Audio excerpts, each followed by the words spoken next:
What's up, guys? It's Benchez, and welcome back to Asagao Academy. In the last episode, ooh, let me tell you, we had some things happen that really sets the tone of where this is going and how this is going to happen. Poor Hana just got incredibly humiliated. She got ice cream on her. It was just a big old mess. And I felt bad, but we're back. We're going to see where this story is going to continue, where it's going to go from now, and let's get started. Okay. Well, there were a few odd looks there, here and there, but nothing nearly as bad as what I was expecting. As the lecture went on, my anxiety for the most part faded. I took a starting look out the window to avoid eye contact. A few boys were out there in the field playing soccer. Wait, was that PBG? I scooted closer trying to get a better look. Hana.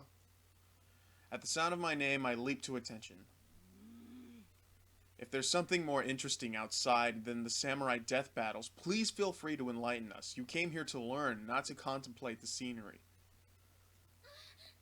Yes, Miss Shizuki, I'm sorry. She turned back to the chalkboard, and I continued her lecture as nothing happened. A few desks in front of me, a guy sitting next to Brutal Moose turned around and gave me a flashy thumbs up.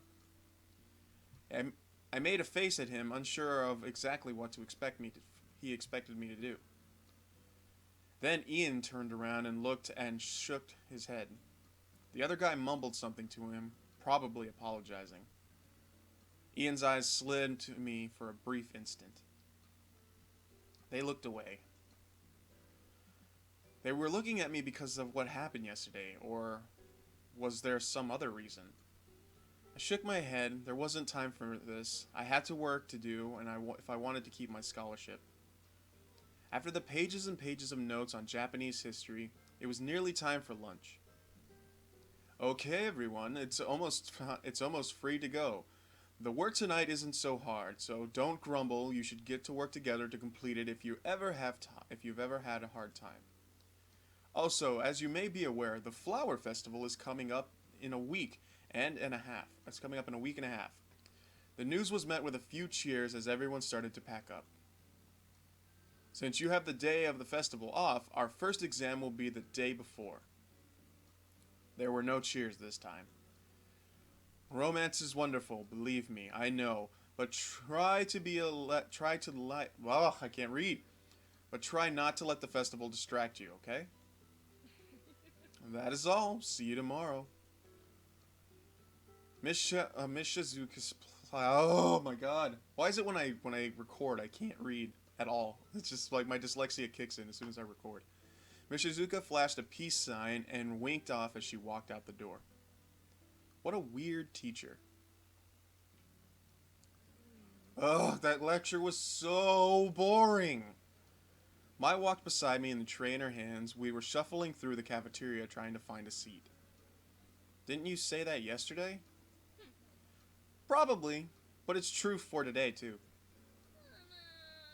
Help me. I'm gonna die of boredom. We have an assignment to keep us busy, Mai. What? We already have work to do. How did you not hear that?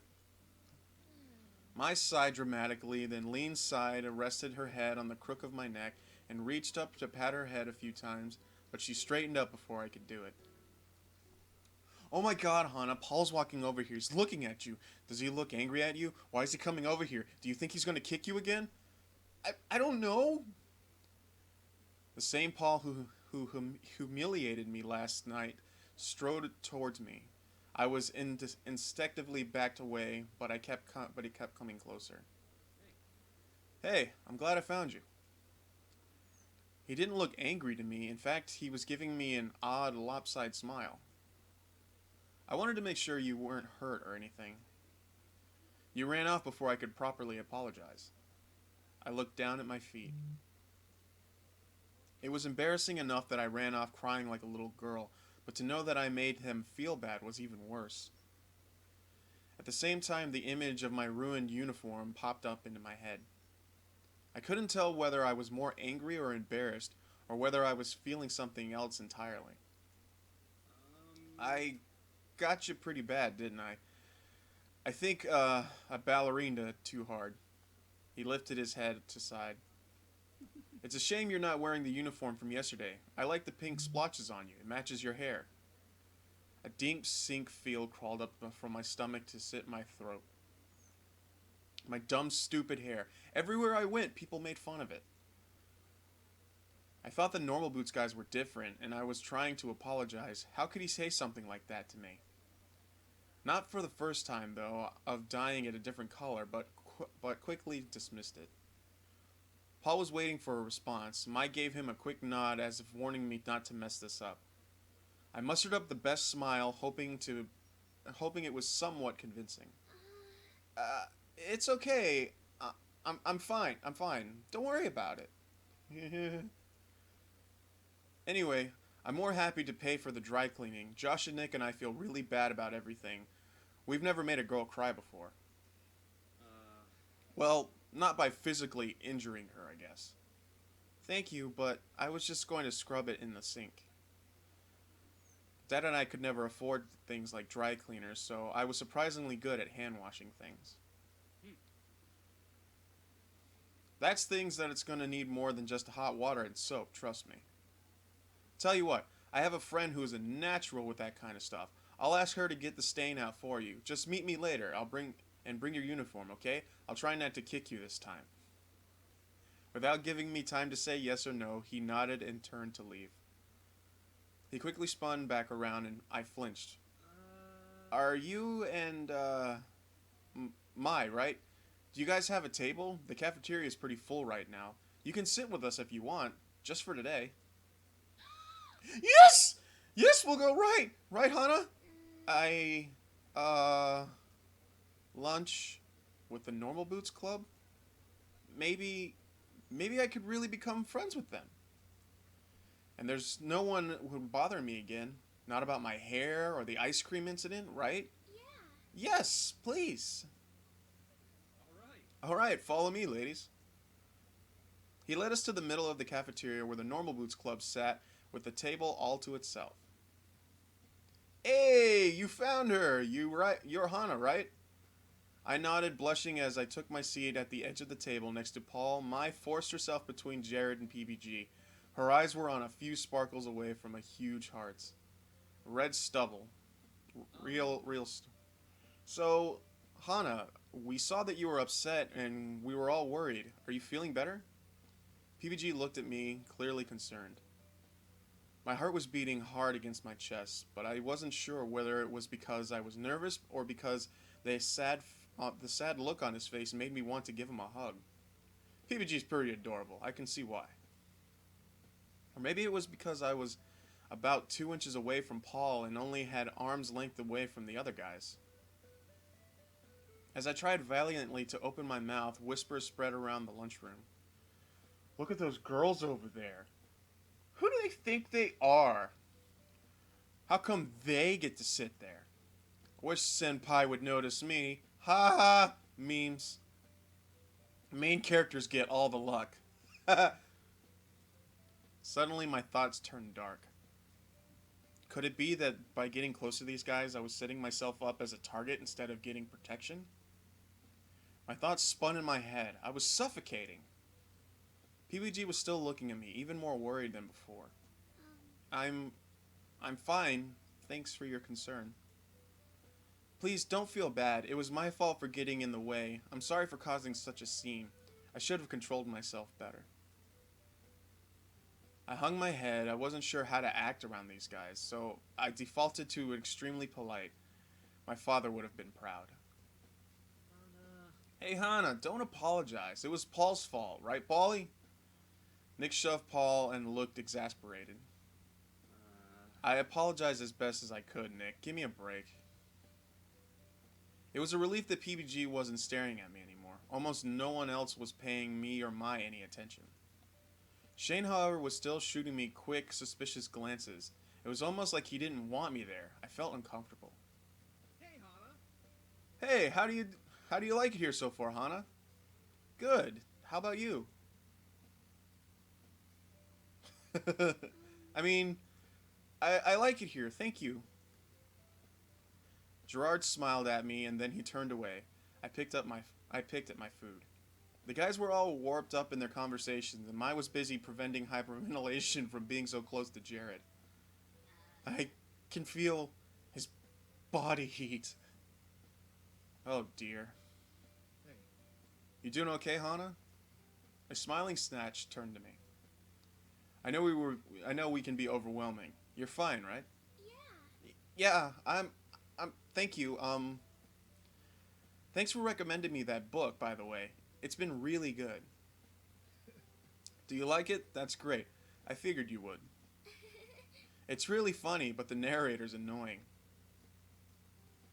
Yeah, he can be a bit rude. He pushed his glasses, then grinned at me.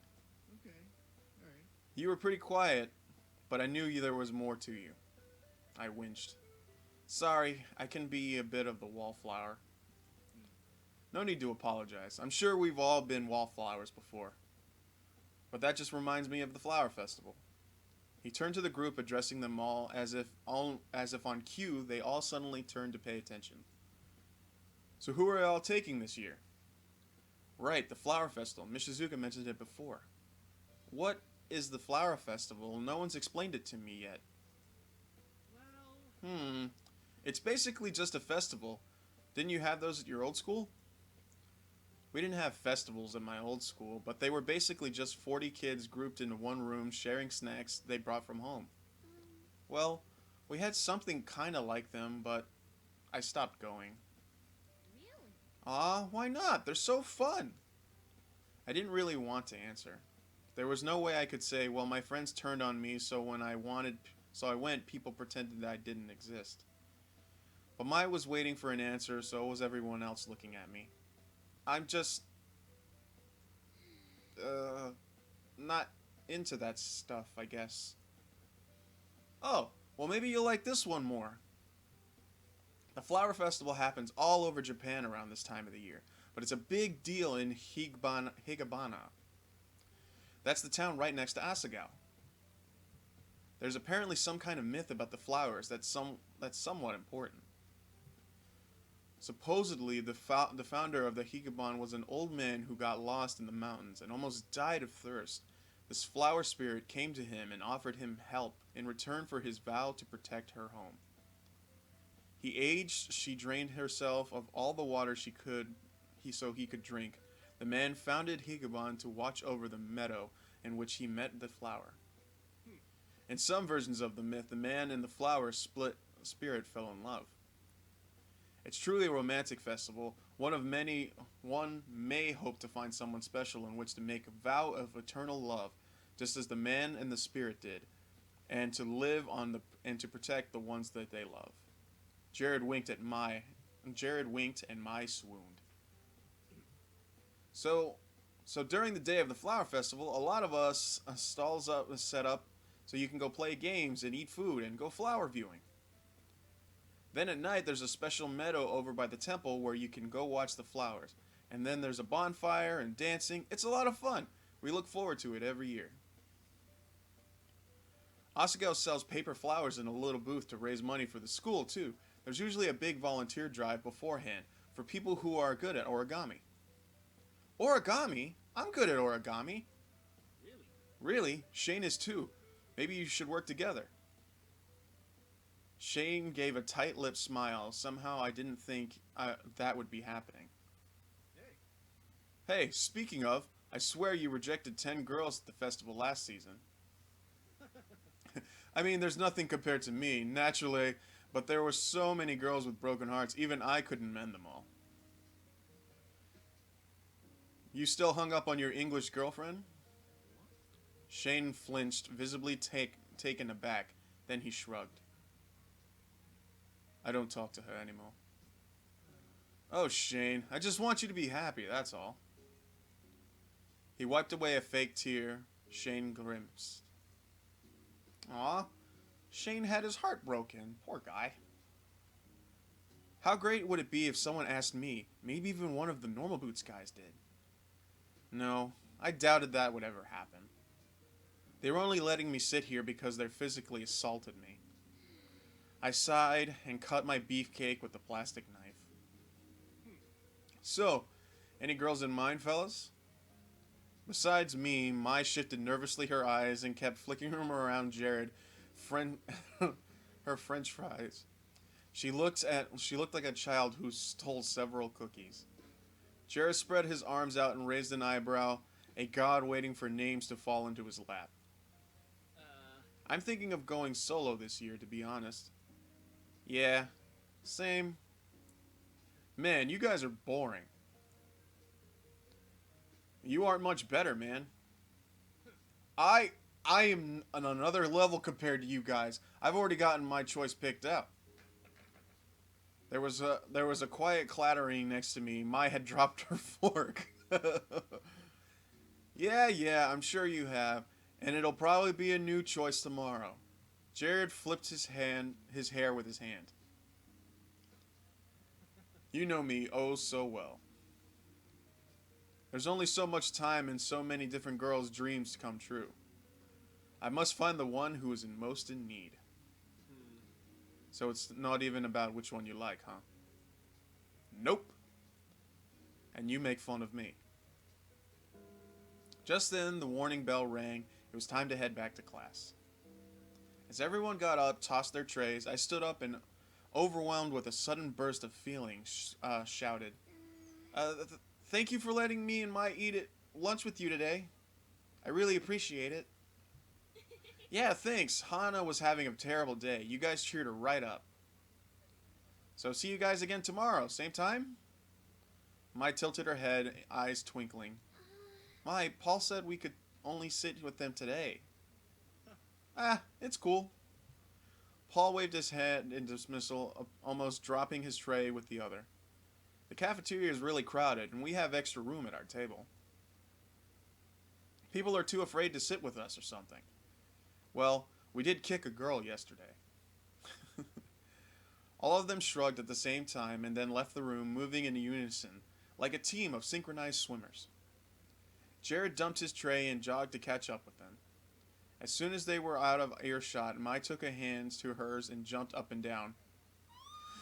You did it, Hana! We're gonna get to sit with the popular table. I've been trying to do this for 2 years, and you did it in 2 days.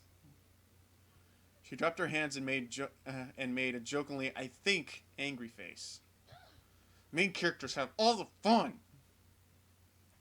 It's true. When you're the main character, you kind of get a lot more coming back to you. Okay. Miss Shizuka says you'll be in pairs. You'll be in pairs, painting a diorama of paper mache lamps. Anytime postmodern, the right paper or design, or don't. That works too. But remember, this project will count as 10% of your final grade, so work hard. Sound good? The only response was bitter murmuring. Miss Shizuka often ended with sounds good, but she never cared about the answer. Alright then, the last few minutes of class, pick your partners and discuss your project plans. We'll continue next time. In a matter of seconds, almost all the desks in the classroom connected. I looked at Mai, but a girl, Mimi Santos, already claimed her. Mai frowned at me as if to apologize. I scanned the classroom for a few other people I met, finding them already paired. I was going to be the only one without a partner. Suddenly, the edge of my desk collided with me. Hey. Guess we'll be working together. PBG sat in front of me with a cheeky grin. Didn't he sit on the other side of the room? How did he get his desk over here so quickly? I leaned over to look past him. He left a gaping hole of several collapsed students in his wake. Seeing my gaze, he turned around. Oops, sorry. He waved sheepishly. A boy glared at him. Well, for better or worse, we're partners. I guess we are. Sorry. Why are you apologizing? Wait, no, that's not what I meant at all. You're super smart. I'm sorry, you're just stuck with me. You're pretty smart too, though, right? Not that I knew. I guess. But I hate schoolwork. I don't really care about it at all. 10% of our grade depended on this project. Oh, that's not I'm going to make you do it all. I may not like school, but I'm not going to let someone else fail just because I think it sucks. I haven't done something like this since I was a kid. The girl got so mad I learned my lesson. He laughed, hitting the desk, crinkling his nose, and didn't see what was so funny, but from the way he was looking at me, it seemed like I should. I smiled hesitantly. He stopped laughing and frowned at me the same way he did yesterday. Um, do you like apple cider? I'm sorry? Or, pinball, or how about magnolias?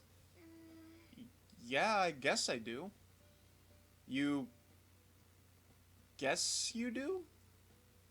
But you. He sputtered, opening and closing his mouth like he was trying to eat the air. I searched his face, wanting to help him out. He was clearly struggling. PBG loomed forward and looked into my eyes like he was deciphering. There you go. Deciphering a code. Really forward so close I could see the little brown freckles in his eyes forward. It's just that awkward silence. What? PBG moved away. His anxious look faded into the slight smile. Actually, don't worry about it. Don't worry about it? I was brainstorming a subject for our piece, but you didn't have any strong reactions to anything, so I guess we won't be doing those then. Like hell. The bell rang and the students started packing up. Oh no, we didn't get to pick a project. I'm sorry, that was my fault. I was messing around. But don't worry, I'll come up with something. Just leave it to me. He thumped his chest and got off his chair, striking a pose and giving me a wide, reassuring smile. He shuffled his desk back to the side of the room as I packed my things away. I didn't understand what happened, but maybe it was better to forget about it. He didn't seem like he wanted to explain. I left the classroom thinking to wait for Mai, but instead PBG trailed into me in the hallway. He cleared his throat and I turned to face him. I tilted my head back in an uncomfortable degree. He was tall, but he was stretching his neck, avoiding eye contact. So, I know you said you were fine at lunch, but are you sure you're okay? I mean, you were really freaked out yesterday, so... He crept it away into my face. No, I'm alright. As long as you're fine. If you need any help with anything, you can rely on me, though. Especially since the uncertain look crossed his face again. Well, never mind. Are you heading back to the dorms? Yeah. Nice, me too. We can go together. He pumped his fist into the air. I glanced into the classroom. Mai was still talking to Mimi, looking like she was about to rip the girl's head off.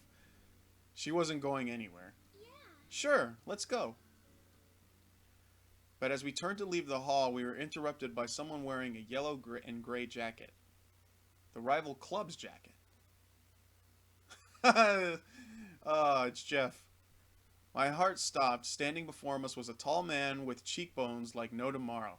It's true. I don't know if you've ever seen space hamsters or like Hammy's freaking cheekbones. Man's got good cheekbones. I didn't recognize him from our class. We must have met, which must mean he was one of the other Hidden Block members. I didn't know whether I should scoff at him or ignore him, but before I could do anything, PBG held his hand out for a high five.